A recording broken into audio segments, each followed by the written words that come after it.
بسم اللہ الرحمن الرحیم۔ السلام علیکم ورحمۃ اللہ وبرکاتہ۔ امید کرتا ہوں کہ تمام احباب خیر و عافیت سے ہوں گے۔ آج ہمارا موضوع سورۃ الملک اور سورہ الف لام میم سجدہ کا موضوع ہے۔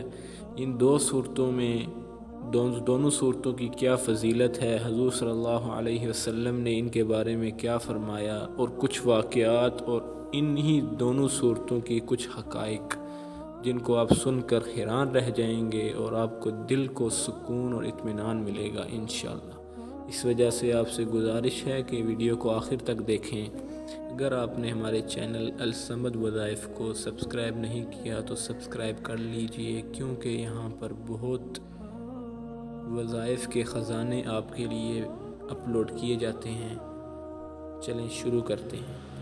حضرت ابو ہریرہ رضی اللہ تعالیٰ عنہ نے حضور اکرم صلی اللہ علیہ وسلم کا یہ ارشاد نقل کیا ہے کہ قرآن شریف میں ایک سورت 30 آیات کی ایسی ہے کہ وہ اپنے پڑھنے والے کی شفاعت کرتی رہتی ہے، یہاں تک کہ اس کی مغفرت کرواتی ہے۔ وہ سورۃ الملک ہے۔ سورہ ملک کے متعلق بھی ایک روایت میں ہے، جب حضور صلی اللہ علیہ وسلم کا ارشاد آیا ہے کہ میرا دل چاہتا ہے یہ سورت ہر مومن کے دل میں ہو۔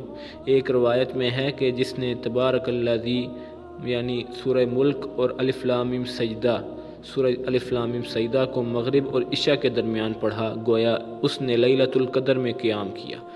ایک روایت میں ہے کہ جس نے ان دونوں صورتوں کو پڑھا، ان کے لیے 70 نیکیاں لکھی جاتی ہیں اور 70 برائیاں دور کی جاتی ہیں۔ ایک روایت میں ہے کہ جس نے ان دونوں صورتوں کو پڑھا، ان کے لیے عبادت لیلۃ القدر کے ثواب کے برابر لکھی جاتی ہے۔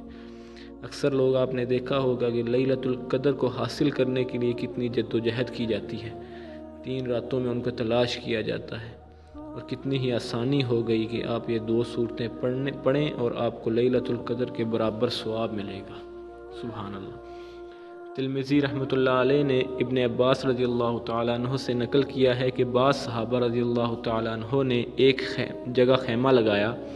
ان کو علم نہ تھا کہ وہاں قبر ہے۔ اچانک ان خیمہ لگانے والوں اس جگہ کو سورہ تبارک الذی سورہ ملک پڑھتے ہوئے سنا تو حضور اکرم صلی اللہ علیہ وسلم سے آ کر عرض کیا۔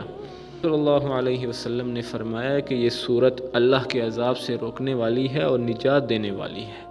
حضرت جابر رضی اللہ تعالیٰ عنہ کہتے ہیں کہ حضور اکرم صلی اللہ علیہ وسلم اس وقت تک نہ سوتے تھے جب تک کہ الف لام میم سجدہ اور سورہ ملک کی تلاوت نہ کر لیتے۔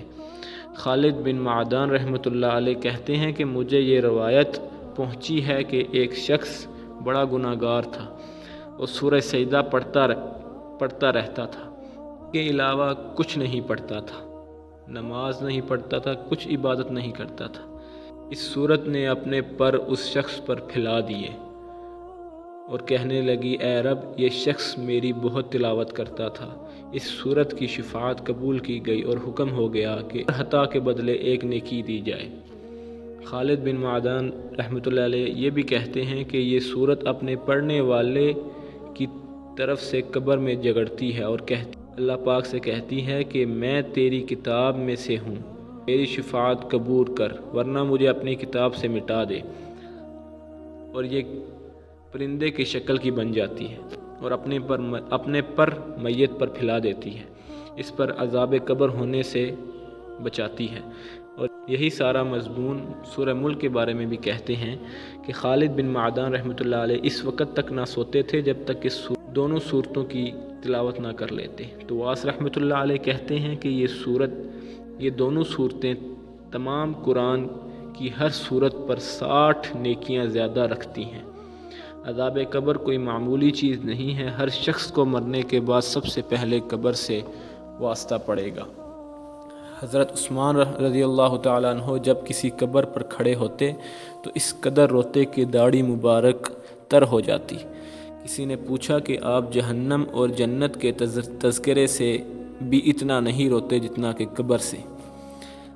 آپ نے فرمایا کہ میں نے نبی کریم صلی اللہ علیہ وسلم سے سنا ہے، قبر کی منزل آخرت میں سب سے پہلی منزل ہے، اور جو شخص اس کے عذاب سے نجات پا لے گا، آئندہ کے مراحل اس کے لیے آسان ہو جائیں گے۔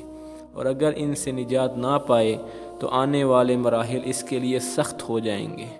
نیز میں نے یہ بھی سنا، قبر سے زیادہ خوفناک منظر کوئی نہیں ہے۔